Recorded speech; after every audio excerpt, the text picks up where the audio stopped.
रालोद supremo Chaudhary Jayant Singh Shamli में party कार्यालय पर पहुंचे, जहां पर उन्होंने कार्यकर्ताओं से कहा कि सरकार की अपनी चाल और तौर तरीके हैं, भ्रष्टाचार का खात्मा हो, यही चौधरी साहब का प्रयास रहा। शामली ने रालोद को बड़ी ताकत दी है। कोई योजना बनती है तो उसे समझे और लोगों को बताएं ताकि उसका लाभ उठाया जा सके। शामली में हाईवे का जाल है, छोटे काश्तकार योजनाओं का लाभ नहीं उठा पा रहे हैं।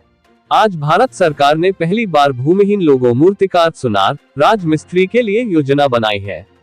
विश्वकर्मा योजना के तहत उन्हें उद्यमी के तौर पर गिना जाएगा। जल्द ही दल के कार्यकर्ताओं और अन्य के लिए विशेष कार्यशाला रखी जाएगी ताकि उन्हें जानकारी दी जा सके। सत्ता में आ गए मगर कुछ नहीं है। आज भी पार्टी चंदे से चल रही है। कोई भी समस्या हो IGRS पर शिकायत कर सकते हैं। सभी जिलों के पार्टी कार्यालय पर सुनवाई के लिए एक कर्मचारी तैनात किया जाएगा, ताकि लोगों को समस्याओं के समाधान के लिए दिल्ली की दौड़ नहीं लगानी पड़े। कहा कि चुनाव से पहले जो मांग मेरी थी वह आज भी है। किसानों की कमाई, बेहतर शिक्षा मिले, यही प्रयास है।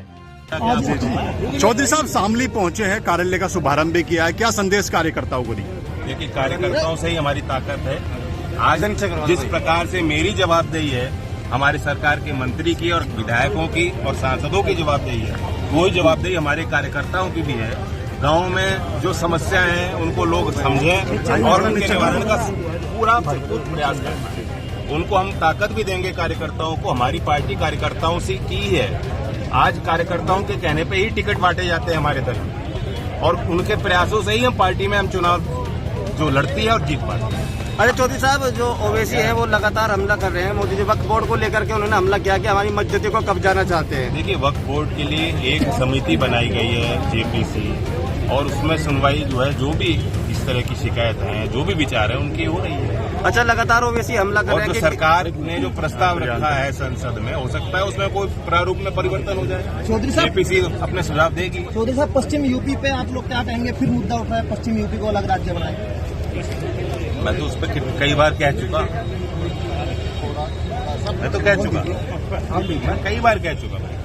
चौधरी साहब, आपने कहा है शामली जिले में भर भर के वोट मिले हैं, लेकिन जिन लोगों ने वोट दिए हैं उन्हीं का काम नहीं हो पा रहा है। ऐसा कौन मामला है? कौन सा मामला बताओ? ऐसे कई मामले हैं सर। गन्ना भुगतान का है, बिजली की समस्या भी आपके सामने आई है। शामली में यहाँ किसानों ने प्रयास किया, थोड़ा विरोध प्रदर्शन भी किया।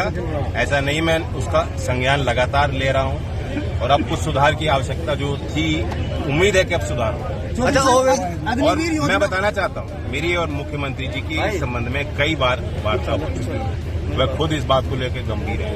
वह खुद, जब कोई हमारा विधायक जाता है, आप पूछ सकते हैं विधायकों से, वो पहली बात यही पूछते हैं कि गन्ने के भुगतान की क्या योजना पे अब आपका क्या स्टैंड, क्योंकि आप इसका सबसे ज्यादा विरोध कर रहे थे। अभी तो ये है कि जो सिस्टम में लड़के आए हैं, हम उनके लिए प्रयास कर रहे हैं। और छपरौली में जो हमने सेंटर खोला, उसमें आउटडोर जिम भी है, इंडोर जिम भी है, लैब भी है, उनकी मेंटल, उनके लिए ट्रेनिंग भी है। जो उनका साइकोमेट्रिक एनालिसिस होता है, उसके लिए हम उसको तैयार कर रहे हैं कि जिनका नंबर आया, कम से कम उनकी तो नौकरी लग जाए।